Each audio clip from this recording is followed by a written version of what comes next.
You're watching ETVN Philippines.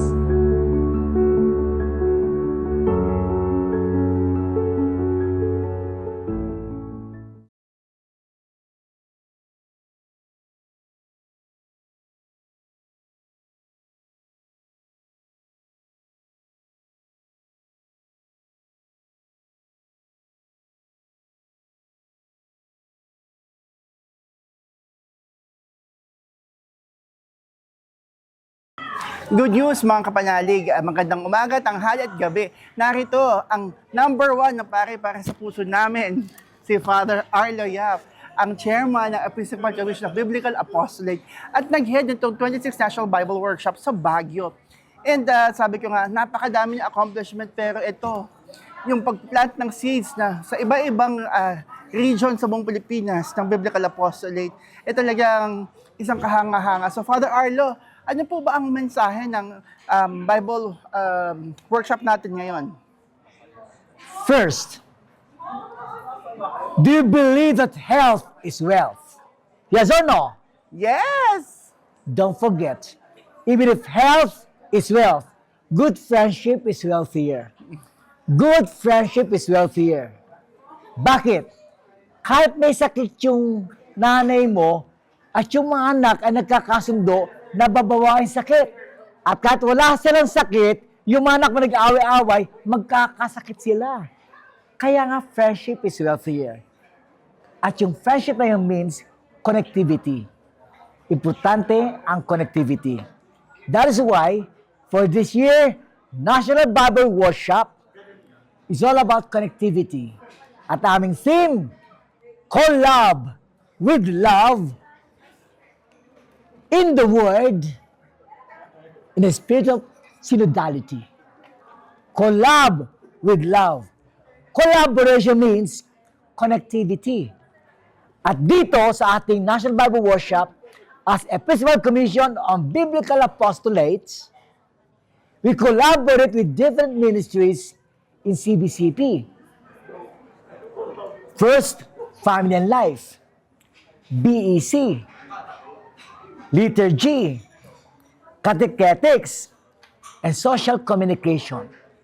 Ano ibig sabihin ng 5 commissions na ito ng CBCP?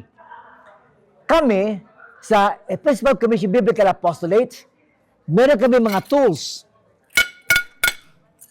At yung tools na yan, halimbawa, yung Commission on Family and Life, kung gusto nyong lalo ma-enhance ang buhay ng pamilya, meron kaming tool. Itong platong ito ay para sa inyong Bible sharing. Halimbawa, doon sa catechetics, kung gusto niyo matuto halimbawa mga bata sa Word of God, meron kaming tool. Use Bible Camp na pwede niyong gamitin. O kaya yung mga teachings ninyo based on the Word of God. Bible Olympics, pwede din. Yan. Hawakan. Hawakan. Kamukha halimbawa ng SOCOM. Yung SOCOM, yung itong ating Commission on SOCOM, Social Communication, meron kaming tool. Yung mga contents po ng ating Word of God.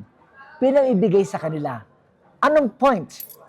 Ang collab with love. In the Word, in the spirit of synodality, we collaborate with them. Inter-ministerial event itong aming ginawa sa Baguio, February 2 to February 5, 2026. Ngayon, anong baon natin? Yung sinabi ni Jesus, habang siya fasting 40 days and 40 nights, the temple said, Jesus! You see these stones? You can turn them into bread. And the Lord said, one does not live by bread alone, but by every word comes forth to the mouth of God.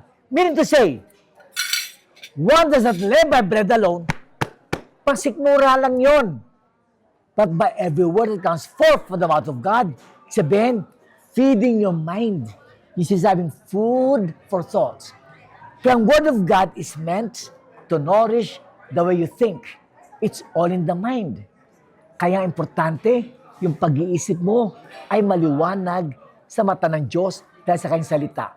Example, si Jackie approached me, Father, pwede bang mangingin advice? After giving her advice, sabi niya, Fads, thank you I was enlightened. Now tell me, ano sa Tagalog ng lights?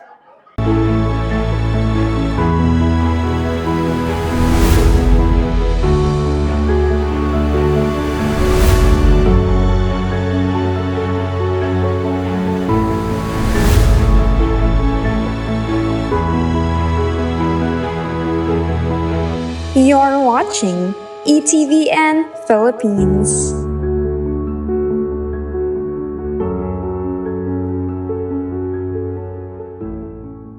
Liwanag. Liwanag. What else? Dalawa yan eh.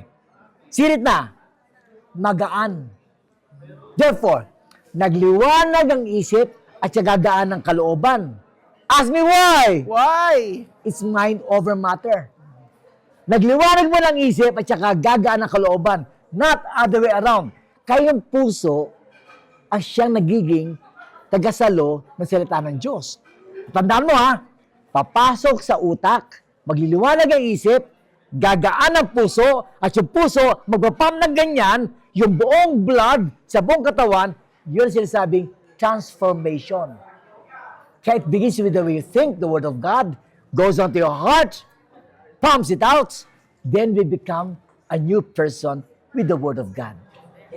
Kaya nga, suggestion, halimbawa, sa mga kabataan, tandaan ninyo, lahat ng problema, lahat tayo may problema. Bata, matanda, may ngipin na wala, may problema. But don't forget, wala sa problema, ang problema sa nagdadala. Yes or no? Yes. Kaya nga iba, pag may problema sila, wala na. Father, bakit gano'n yung papa ko? Pinapagalaman! Gano'n mo binibitit yung problema mo eh. Pero ang iba, pag may problema sila, pinapasa Diyos at ipinapasa sa Diyos. Bakit? Kasi nga yung salita ng Diyos ay nasa kanila.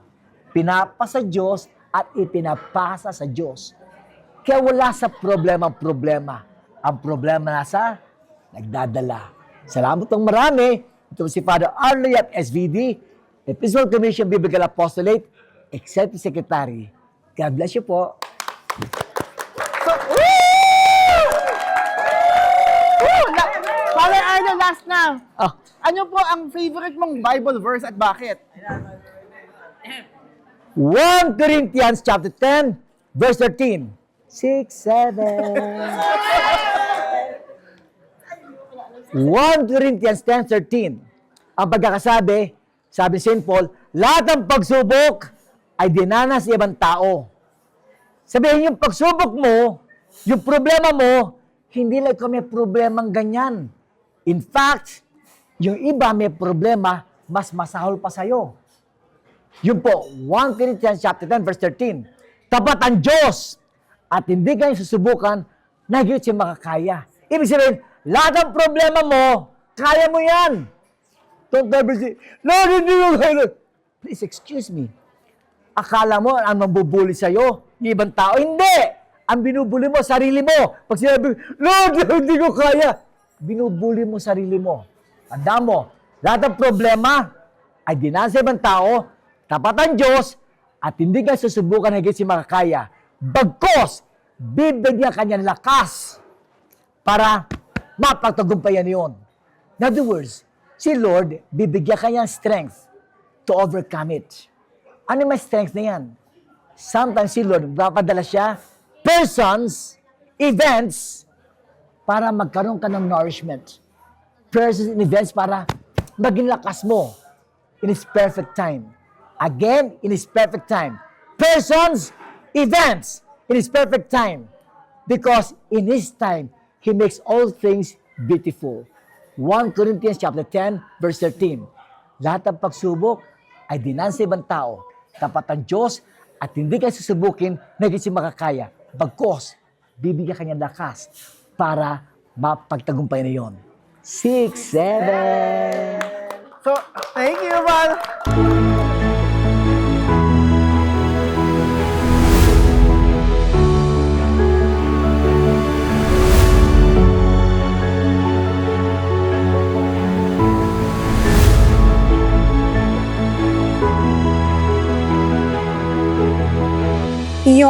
watching ETVN Philippines.